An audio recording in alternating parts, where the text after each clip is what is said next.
Fun isn't strong enough of a word to describe filming with a drone. So I have owned the Mavic Pro 2 for 2.5 years now and truly love it. This review will not go over all of the features of this drone, but merely what I personally have found using it on a regular basis and my thoughts from that. Great drone footage is more about applying skills of cinematography than about any of the cool features of the drone itself. And this drone does a whole lot more than I ever use, but it helps me to get some pretty amazing results. So now that that's said, let's take a look at this drone. Well, that was nice. Okay, seriously though, first off, I should address the elephant in the room. The bleeding obvious, yes, I have an orange skin on my drone and on the smart controller. I bought it used on eBay. There are affiliate links in the description below if you're interested, and came across this one that already had the orange skin on it. I didn't care about looks so long as I got great footage, but after using it once or twice, I realized just how much I love the orange skin. Whether filming on a clear blue sky or gray overcast day, the orange helps provide contrast for this tiny drone, keeping it in line of sight. As small as it is, any little thing helps, and I would strongly suggest that you get a bright orange or red skin if you plan on investing in one of these drones. Secondly, I bought it with the smart controller rather than the less expensive remote option that works with your phone, and I have never ever regretted it. I will always buy the DJI controller. Every colleague that I've talked to that has gone the smartphone route has regretted it. For me, I know that this remote will work flawlessly with the drone because it is designed exclusively to do just that. And I don't have to depend on my phone to have good data, good service, updated apps, etc. This is just going to work all of the time. Not only that, but I won't have my flight controls interrupted with notifications in the middle of a flight, and I don't have to worry about my phone battery dying earlier in the day because I drained it flying my drone. I love the size, weight, and ergonomics and features of the smart controller, and I'd highly recommend it to you. The smart controller is very customizable with a number of the buttons that you can program to various tasks, and I never did this. In fact, the only buttons I've ever used are the power button, the 2 sticks, and the rollers on the front, and maybe once or twice the switch for going between flight modes. I don't do enough drone work to have warranted customizing the remote anymore, but the options are nice. I did, however, customize the stick performance, and I followed Alex Harris's suggestions. I'll put a link to his YouTube channel in the description below, and I found them to work really well for me. You can see them on the screen here. Basically, you go into the settings at the top right corner, select the drone icon, go down to advanced settings, and copy these settings for sensitivity, EXP, and gain. For the camera settings, I probably should have filmed in manual, but to be completely honest, I've always filmed auto and have never had issues for my particular needs. Most clients have me filming on site in the middle of the day, and the auto settings will be more than good. That said, I will say that I always use ND filters, and this is a must when filming outside if you want the best quality footage.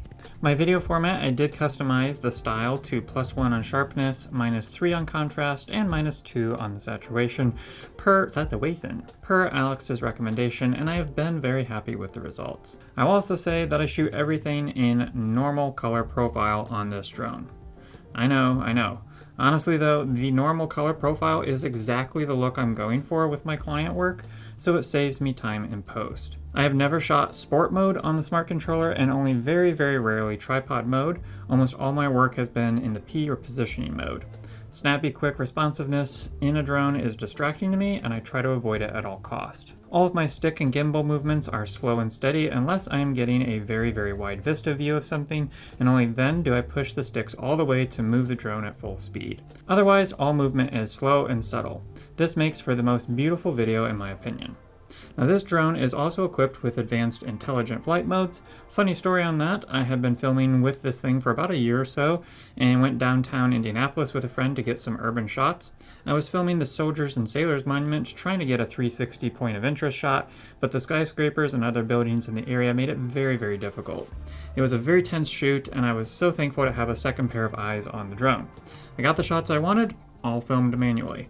That week, I learned about the flight intelligent modes, including point of interest. Oh, it would have been nice to have that for that shoot. That said, I am an obsessive compulsive firstborn control freak, so I much prefer flying manually and using my skills to get the shot rather than a plug and play, hit one button and let the drone do all the work kind of guy.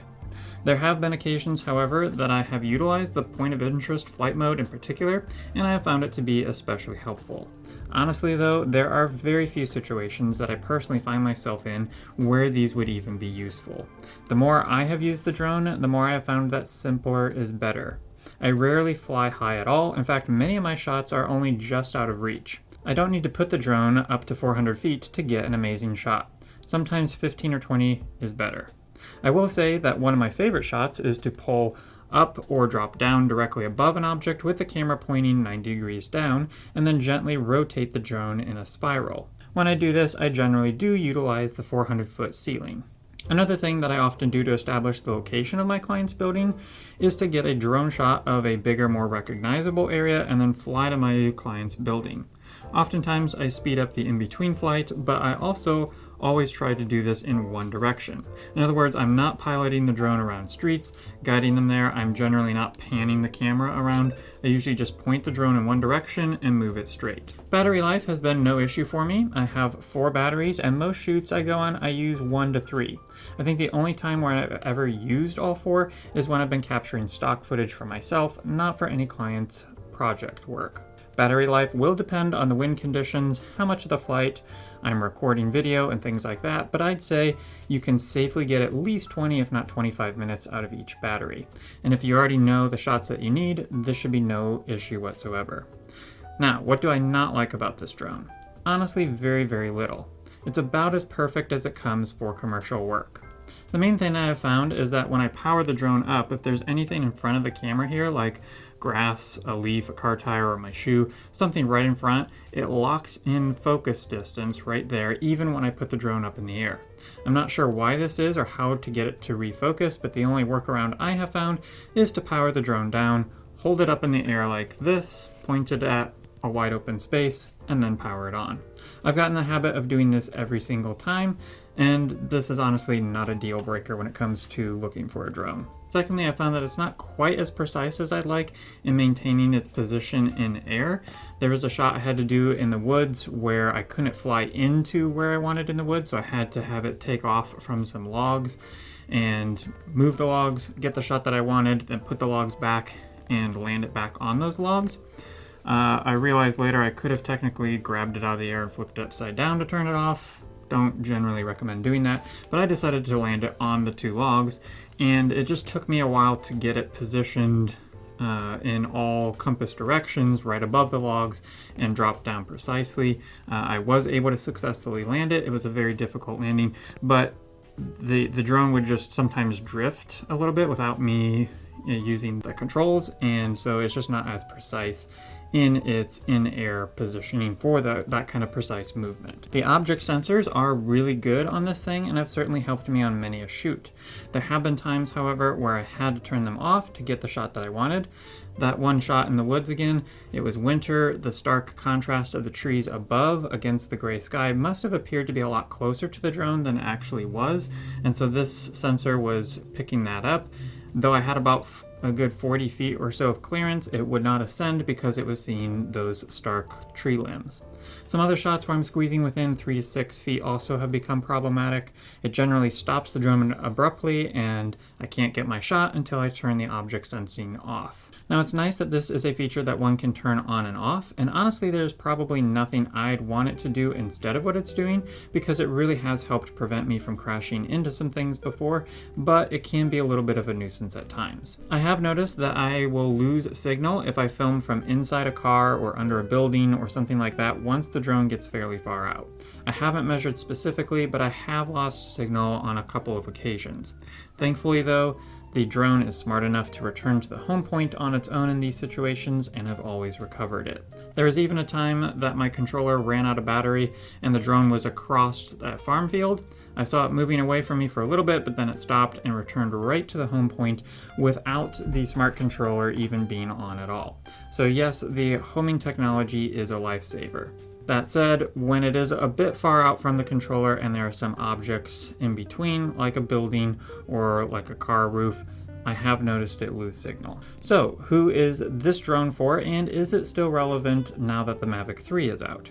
I have a video breaking down all of the DJI drone models and who I think each is best for, so check that out if you are interested.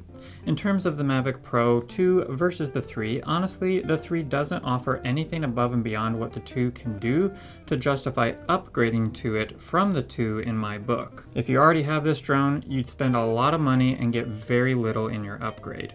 Now, if you don't have the Mavic Pro 2, well, that's a different question. I think it comes down to how much you will use a drone in your video work. Will you use it on every project? Then get the 3. Will you be doing lots of videos that primarily or exclusively use a drone? Get the 3. Is your drone use a mixed bag? Some clients using it, many not, lots of establishing shots, a few projects that will exclusively use a drone? I'd say save the money and go with the 2. The battery life and sensor size are the most practical differences you will notice of the 2 models, but honestly the Mavic Pro 2 is solid enough to deliver industry standard results for a decade or more. You can get them for half the price of a 3 on eBay right now, and they are not half the quality by any means. So for me, more times than not, I'd recommend commercial videographers going for the Mavic Pro 2. As I said in the beginning, great drone footage is more about applying great skills of cinematography than it is about the cool features of the drone. Slow push-ins or pull-outs, side dollies are some of the best shots that you can get. Finding ways to layer foreground, middle ground, and background are always the best. No matter what, it should always be purposeful and pushing your client's story or message forward. This drone is worth its weight in gold and about the most complaint-free piece of gear that I have. I love using it and I've always gotten great results from it. Well, I hope that this video was helpful for you because though I won't be seeing you in the next one, you're sure to see me. Rough.